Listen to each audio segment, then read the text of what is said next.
Vous écoutez la leçon biblique de l'Église de la Science chrétienne indépendante de Plainfield, située à Plainfield, New Jersey, États-Unis d'Amérique. Leçon du dimanche 1er décembre 2019. Sujet: la nécromancie ancienne et la moderne.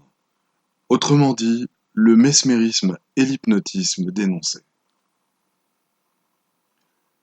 Texte d'or, Ésaïe. La domination reposera sur son épaule. Si l'Éternel des armées ne nous eût conservé un faible reste, nous serions comme Sodome, nous ressemblerions à Gomorrhe. Écoutez la parole de l'Éternel, chef de Sodome. Prête l'oreille à la loi de notre Dieu, peuple de Gomorrhe. Malheur aux pasteurs qui détruisent et dispersent le troupeau de mon pâturage, dit l'Éternel. C'est pourquoi ainsi parle l'Éternel, le Dieu d'Israël, sur les pasteurs qui paissent mon peuple. Vous avez dispersé mes brebis, vous les avez chassées, vous n'en avez pas pris soin. Voici, je vous châtierai à cause de la méchanceté de vos actions, dit l'Éternel. Et je rassemblerai le reste de mes brebis de tous les pays où je les ai chassées. Je les ramènerai dans leur pâturage. Elles seront fécondes et multiplieront. J'établirai sur elles des pasteurs qui les paîtront. Elles n'auront plus de crainte, plus de terreur, et il n'en manquera aucune, dit l'Éternel. Voici, les jours viennent, dit l'Éternel, où je susciterai à David un germe juste. Il régnera en roi et prospérera. Il pratiquera la justice et l'équité dans le pays.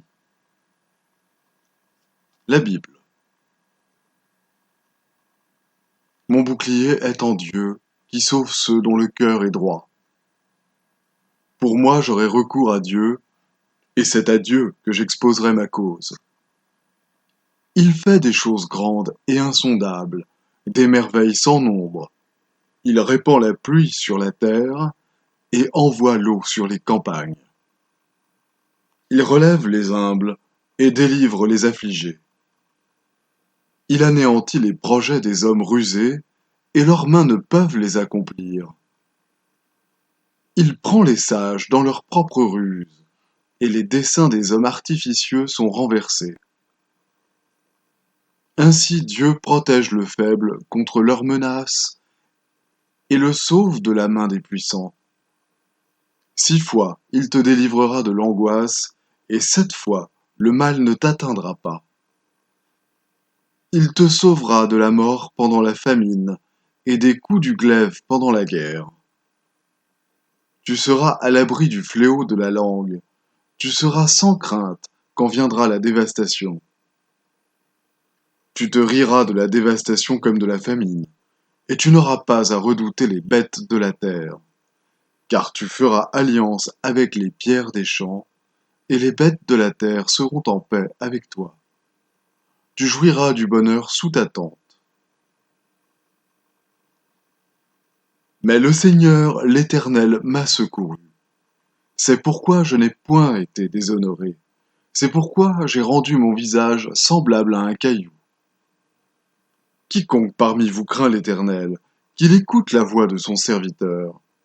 Quiconque marche dans l'obscurité et manque de lumière, qu'il se confie dans le nom de l'Éternel et qu'il s'appuie sur son Dieu.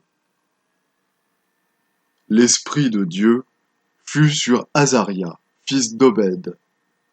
Et Azaria alla au devant d'Asa et lui dit : Écoutez-moi, Asa, et tout Juda et Benjamin. L'Éternel est avec vous quand vous êtes avec lui. Si vous le cherchez, vous le trouverez. Mais si vous l'abandonnez, il vous abandonnera. Pendant longtemps, il n'y a eu pour Israël ni vrai Dieu, ni sacrificateur qui enseignât, ni loi. Mais au sein de leur détresse, ils sont retournés à l'Éternel, le Dieu d'Israël. Ils l'ont cherché et ils l'ont trouvé. Vous donc, fortifiez-vous, et ne laissez pas vos mains s'affaiblir, car il y aura un salaire pour vos œuvres. Après avoir entendu ces paroles et la prophétie d'Obed le prophète, Asa se fortifia et fit disparaître les abominations de tout le pays de Juda et de Benjamin, et des villes qu'il avait prises dans la montagne d'Éphraïm. Et il restaura l'autel de l'Éternel qui était devant le portique de l'Éternel. Ils prirent l'engagement de chercher l'Éternel, le Dieu de leur père, de tout leur cœur et de toute leur âme. Ils jurèrent fidélité à l'Éternel à voix haute, avec des cris de joie et au son des trompettes et des cors. Tout Juda se réjouit de ce serment, car ils avaient juré de tout leur cœur, ils avaient cherché l'Éternel de plein gré, et ils l'avaient trouvé, et l'Éternel leur donna du repos de tous côtés. Il n'y eut point de guerre jusqu'à la 35e année du règne d'Asa.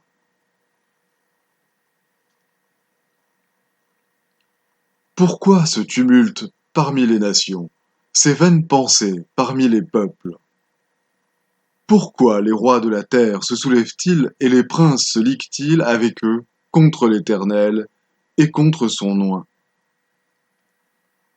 Brisons leurs liens, délivrons-nous de leurs chaînes.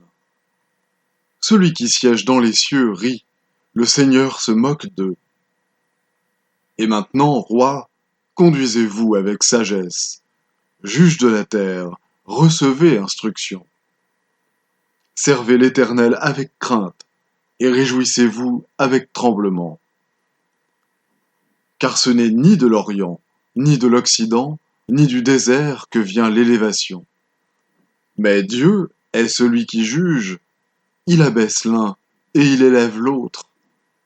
Et j'abattrai toutes les forces des méchants, les forces du juste seront élevées. Car les armes avec lesquelles nous combattons ne sont pas charnelles, mais elles sont puissantes par la vertu de Dieu pour renverser des forteresses. Nous renversons les raisonnements et toute hauteur qui s'élève contre la connaissance de Dieu, et nous amenons toute pensée captive à l'obéissance de Christ. Sache que dans les derniers jours, il y aura des temps difficiles, car les hommes seront égoïstes, amis de l'argent, fanfarons, hautains, blasphémateurs, rebelles à leurs parents, ingrats, irréligieux, traîtres, emportés, enflés d'orgueil, aimant le plaisir plus que Dieu, ayant l'apparence de la piété, mais reniant ce qui en fait la force. Éloigne-toi de ces hommes-là. Toi, demeure dans les choses que tu as apprises et reconnues certaines, sachant de qui tu les as apprises. Dès ton enfance, tu connais les saintes lettres qui peuvent te rendre sage à salut par la foi en Jésus-Christ. Toute écriture est inspirée de Dieu et utile pour enseigner, pour convaincre, pour corriger, pour instruire dans la justice, afin que l'homme de Dieu soit accompli et propre à toute bonne œuvre. Le Seigneur me délivrera de toute œuvre mauvaise, et il me sauvera pour me faire entrer dans son royaume céleste. À lui soit la gloire au siècle des siècles. Amen. Je vais maintenant lire les passages corrélatifs tirés du livre d'études de la science chrétienne, Science et santé, avec la clé des Écritures de Mary Baker Eddy. L'heure des penseurs a sonné. La vérité, indépendante des doctrines et des systèmes consacrés par le temps, frappe à la porte de l'humanité. La satisfaction dans le passé et le froid formalisme du matérialisme sont en train de disparaître. L'ignorance concernant Dieu n'est plus le marchepied de la foi. La seule garantie d'obéissance est de bien comprendre celui dont la connaissance exacte est la vie éternelle. Bien que les empires tombent, l'Éternel règne éternellement. De même que notre pays, La science chrétienne a sa déclaration d'indépendance. Dieu a doué l'homme de droits inaliénables, parmi lesquels on compte le gouvernement de soi-même, la raison et la conscience.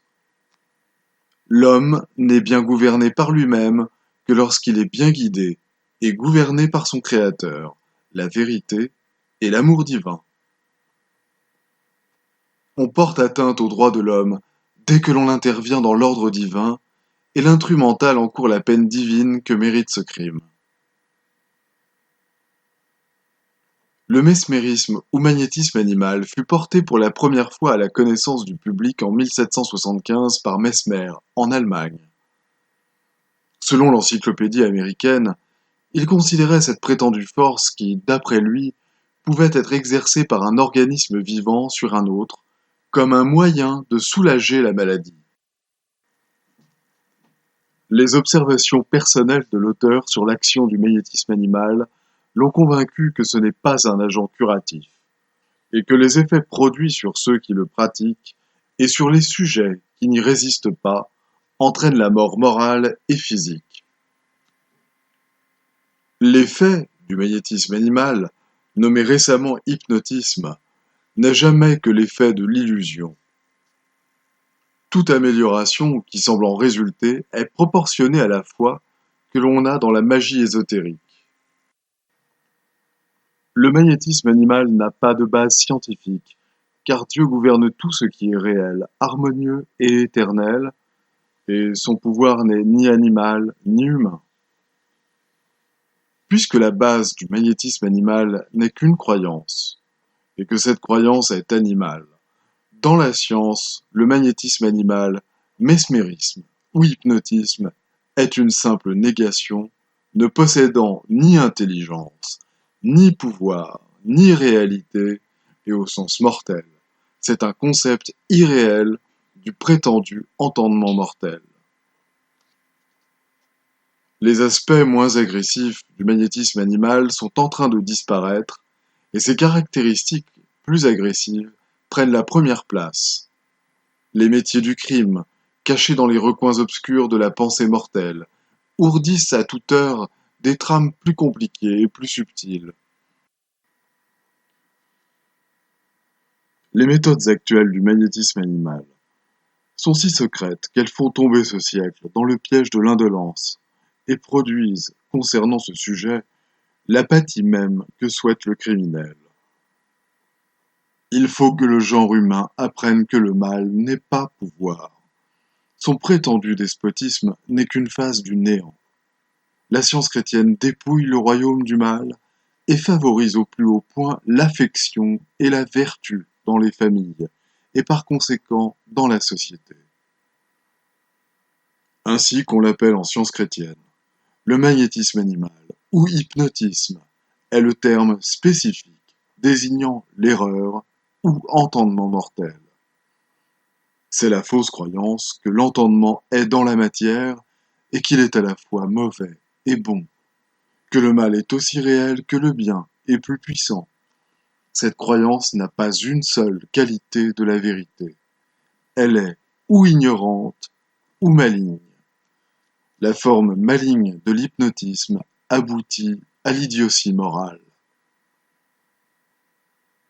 La science montre que les opinions et les croyances mortelles, contradictoires et matérielles, produisent dans tout temps les effets de l'erreur. Mais cette atmosphère de l'entendement mortel ne peut détruire la moralité et la santé si on lui oppose promptement et avec persistance la science chrétienne. La vérité et l'amour sont un antidote contre ce miasme mental et ainsi fortifient et soutiennent l'existence. Les empires et les nations de l'Orient doivent leur mauvais gouvernement aux fausses conceptions de la divinité qui prévalent chez eux. La tyrannie, l'intolérance et l'effusion de sang, partout où elles se trouvent, proviennent de la croyance que l'infini est formé d'après le modèle de la personnalité, de la passion et de l'impulsion mortelle. Dans l'histoire de 19 siècles, on trouve beaucoup de sectes, mais pas assez de christianisme. Un christianisme plus élevé et plus pratique, qui démontre la justice et subvient aux besoins des mortels dans la maladie comme dans la santé, se tient à la porte de cet âge et frappe pour qu'on lui ouvre. Ouvrirez-vous la porte ou la fermerez-vous à cet ange visiteur qui vient dans la quiétude de l'humilité comme il vint jadis au patriarche en plein midi? La vérité apporte les éléments de la liberté. Sa bannière porte cette devise inspirée par l'âme.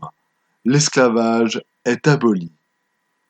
La puissance de Dieu apporte la délivrance aux captifs. Aucune puissance ne peut résister à l'amour divin. Quand pour la première fois la vérité guide, on peut le reconnaître au petit nombre et à la fidélité de ceux qui la suivent. C'est ainsi que la marche du temps porte en avant la bannière de la liberté. Les puissances de ce monde combattront et donneront à leurs sentinelles ordre de ne pas laisser passer la vérité qu'elle n'ait souscrit à leur système. Mais la science, sans tenir compte de la baïonnette menaçante, continue d'avancer. Il y a toujours quelques tumultes, mais il y a aussi un ralliement autour de l'étendard de la vérité. L'histoire de notre pays, comme toute histoire, illustre la force de l'entendement et montre que le pouvoir humain est proportionnel à ce qu'il représente de pensée juste. Quelques phrases immortelles, ayant le souffle de l'omnipotence de la justice divine, ont été assez puissantes pour rompre les chaînes du despotisme et abolir le fouet et le marché aux esclaves. Mais l'oppression ne disparut pas dans le sang, et le souffle de la liberté ne sortit pas de la bouche du canon. L'amour est le libérateur. Ce monde matériel devient dès à présent l'arène où luttent des forces en conflit. D'un côté, il y aura la discorde et l'effroi, de l'autre, il y aura la science et la paix. La désagrégation des croyances matérielles peut sembler être la famine et la peste, la misère et le malheur, le péché, la maladie et la mort qui passent par de nouvelles phases jusqu'à ce que leur néant se révèle. Ces troubles continueront jusqu'à la fin de l'erreur lorsque toute discordance sera engloutie dans la vérité spirituelle. À mesure que ce dénouement approchera, celui dont la vie aura été conforme à la science divine demeurera ferme jusqu'à la fin. Pendant ce conflit final, les esprits pervers s'efforceront de trouver la possibilité d'accomplir plus de mal. Mais ceux qui discernent la science chrétienne mettront un frein au crime. Ils aideront à expulser l'erreur. Ils maintiendront la loi et l'ordre et attendront joyeusement la certitude de la perfection ultime.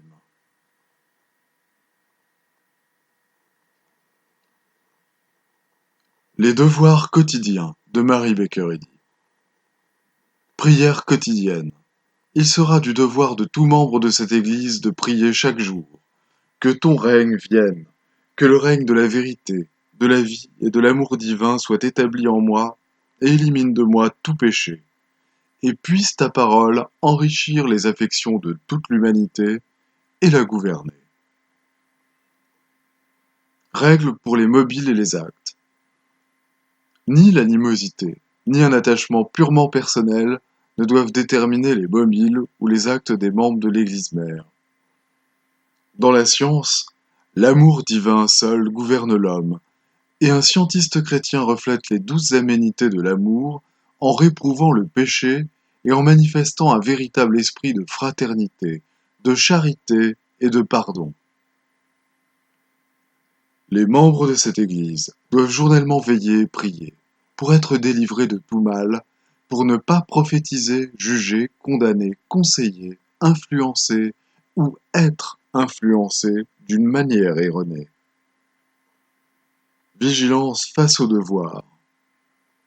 Il sera du devoir de chaque membre de cette Église de se défendre journellement contre la suggestion mentale agressive et de ne pas se laisser entraîner à oublier ou à négliger son devoir envers Dieu, envers son leader et envers l'humanité. Par ses œuvres, il sera jugé et justifié ou condamné.